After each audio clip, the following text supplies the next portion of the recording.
राम राम दोस्तों और मेरी माताएं बहनें, आप सभी का स्वागत है बाबा नीम करौली जी की शरण में। आप सभी का स्वागत है मैया रानी के शरण में। दोस्तों और मेरी माताएं बहनें, आप सभी के लिए अर्जी लगाता हूँ प्रभु की शरण में। मेरे सर्वप्रथम पूज्य गणेश भगवान जी, मेरे श्री राम प्रभु, मेरी सीता मैया, मेरे हनुमान बजरंग बली, मेरे शिव शंकर महादेव, मेरी आदि पराशक्ति माँ पार्वती, मेरे बाबा नीम करौली जी, सभी देवों की शरण में आपका बेटा सत्येंद्र ये अर्जी लगाता है।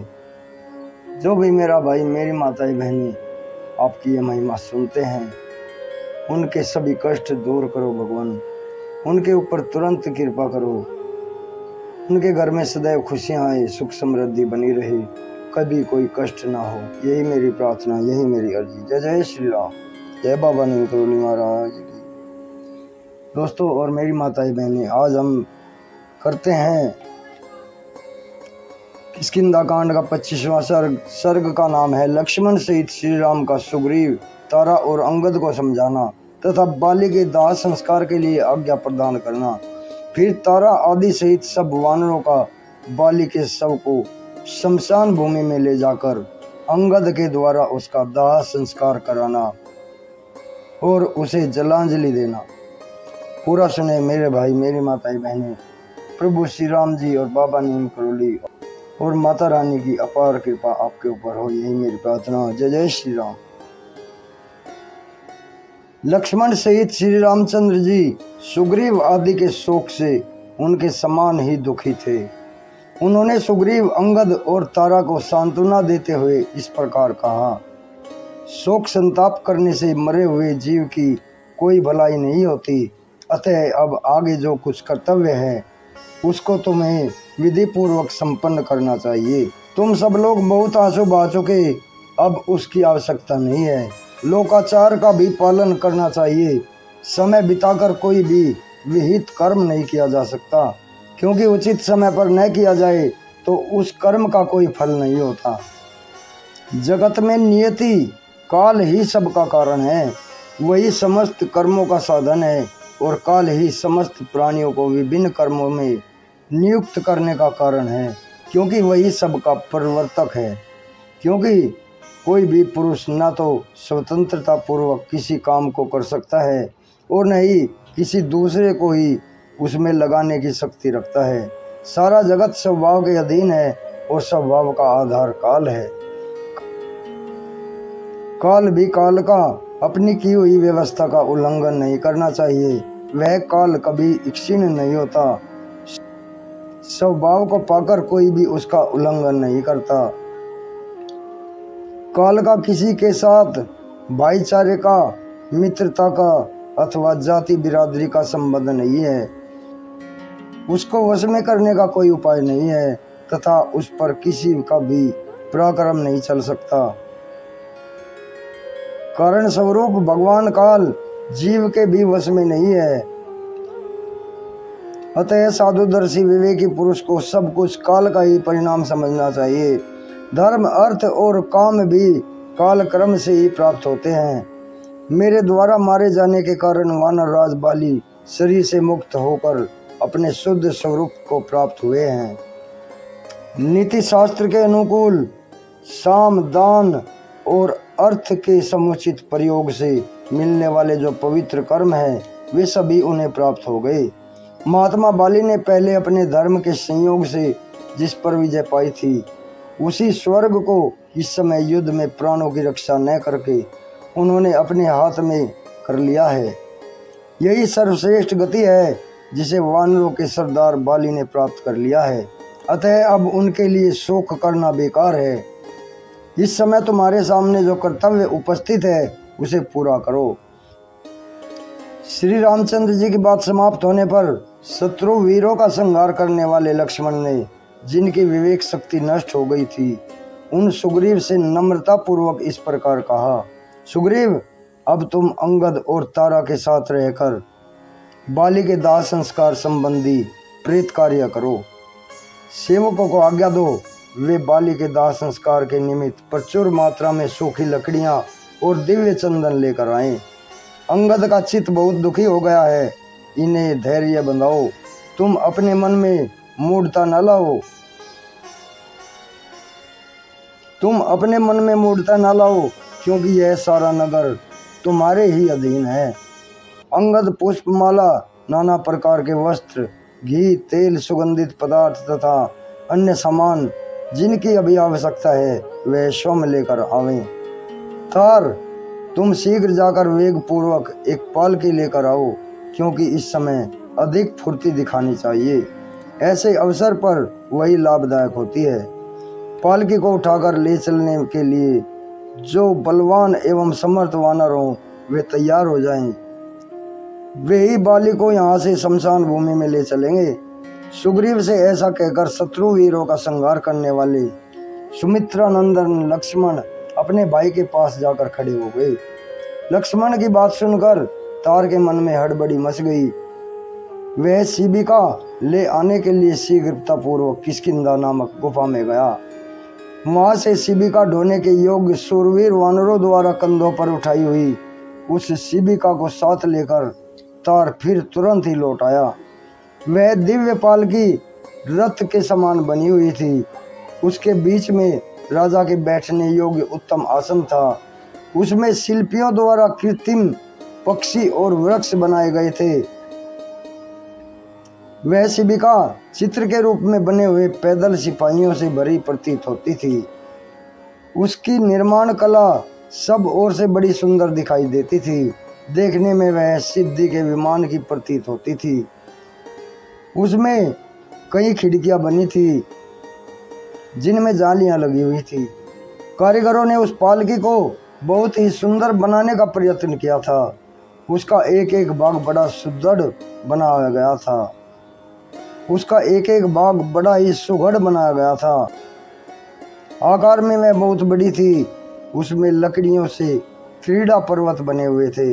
वह मनोहर शिल्प कर्म से सुशोभित थी। सुंदर आभूषण और हारों से उसको सजाया गया था। विचित्र फूलों से उसकी शोभा बढ़ाई गई थी। शिल्पियों द्वारा निर्मित गुफा और वन से वह संयुक्त थी तथा लाल चंदन द्वारा उसे विभूषित किया गया था। नाना प्रकार के पुष्प समूहों द्वारा वह अब सब ओर से आच्छादित थी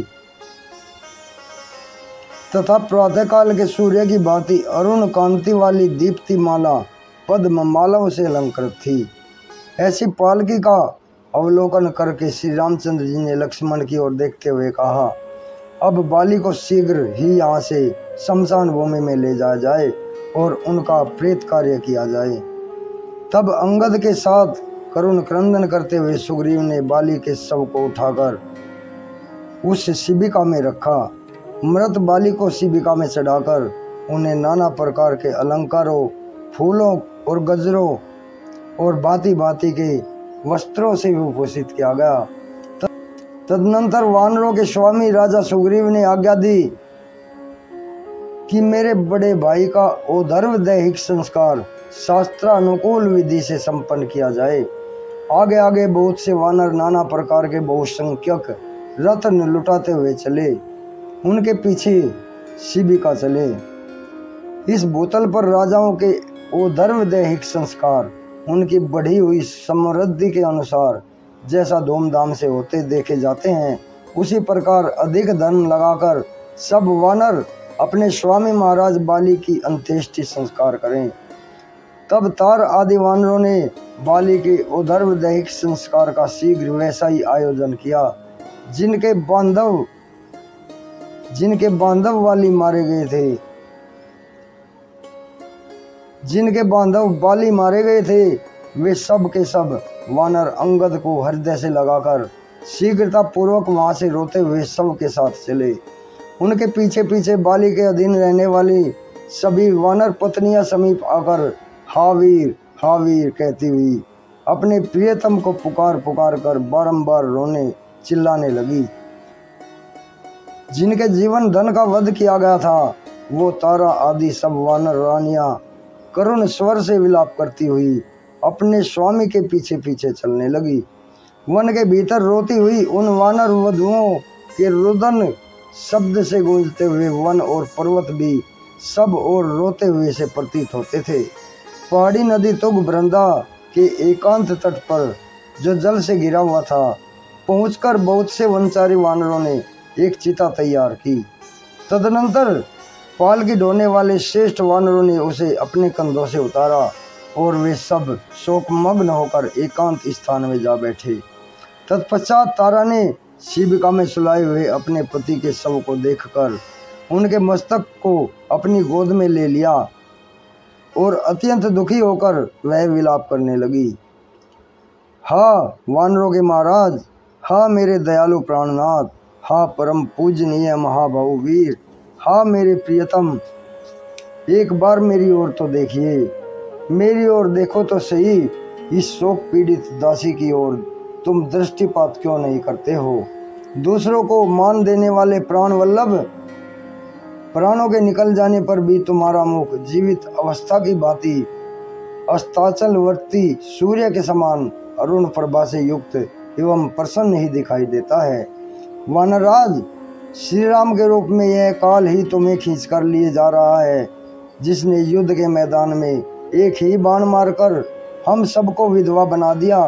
महाराज, ये तुम्हारी प्यारी वानर रानियां, जो वानरों की भांति उछल उछल कर चलना नहीं जानती हैं, तुम्हारे पीछे पीछे बहुत दूर से मार्ग पर पैदल ही चली आ रही हैं। इस बात को क्या तुम नहीं जानते? वानरराज, जो तुम्हें परम प्रिय थी, वे तुम्हारी सभी चंद्रमुखी भारियां यहाँ उपस्थित हैं। तुम इन सब को तथा अपने भाई सुग्रीव को भी इस समय क्यों नहीं देख रहे हो? राजन, ये तार आदि तुम्हारे सचिव तथा ये पूर्ववासी जन तुम्हें चारों ओर से घेर कर दुखी हो रहे हैं। शत्रुदमन, आप पहले की भांति इन मंत्रियों को विदा कर दीजिए, फिर हम सब प्रेमोन्मत्त होकर इन वनों में आपके साथ क्रीड़ा करेंगे। पति के शोक में डूबी हुई तारा के इस प्रकार विलाप करती देख, पति के शोक में डूबी हुई तारा के इस प्रकार विलाप करती हुई देखकर उस समय शोक से दुर्बल हुई अन्य वानर रानियों ने उसे उठाया। इसके बाद संताप पीड़ित इंद्रियों वाले अंगद ने रोते रोते सुग्रीव की सहायता से पिता को चिता पर रखा। फिर शास्त्रीय विधि के अनुसार उसमें आग लगाकर उन्होंने उसकी प्रदक्षिणा की। इसके बाद यह सोचकर कि मेरे पिता लंबी यात्रा के लिए प्रस्थित हुए हैं, अंगद की सारी इंद्रियां शोक से व्याकुल हो उठी। इस प्रकार विधिवत बाली का दाह संस्कार करके सभी वानर जलांजलि देने के लिए पवित्र जल से भरी हुई कल्याणमयी तुंगभद्रा नदी के तट पर आए। वहां अंगद को आगे लाकर सुग्रीव तथा तारा सहित सभी वानरों ने बाली के लिए एक साथ जलांजलि दी। दुखी हुए सुग्रीव के साथ ही उन्हीं के समान शोकग्रस्त एवं दुखी हो महाबली श्री राम ने बाली के समस्त प्रेत कार्य करवाए। इस प्रकार श्री राम के बाण से मारे गए श्रेष्ठ पराक्रमी और प्रज्वलित अग्नि के समान तेजस्वी सुविख्यात बाली के दाह संस्कार करके सुग्रीव उस समय लक्ष्मण सहित श्री राम के पास आए। इस प्रकार श्री वाल्मीकि निर्मित आस रामायण आदि काव्य के किष्किंधा कांड में 25वां सर्ग पूर्ण हुआ। जय जय श्री राम, जय बाबा नंद करोली महाराज। दोस्तों और मेरी माताएं बहनें, आगे भी शेयर करें श्री राम जी की ये अनंत महिमा आपके लिए कल्याणकारी हो, आपके लिए संकट हरने वाली हो, खुशियाँ लाने वाली हो, यही मेरी प्रार्थना। जय जय श्री राम, जय बाबा नंद करोली महाराज की जय, माता की।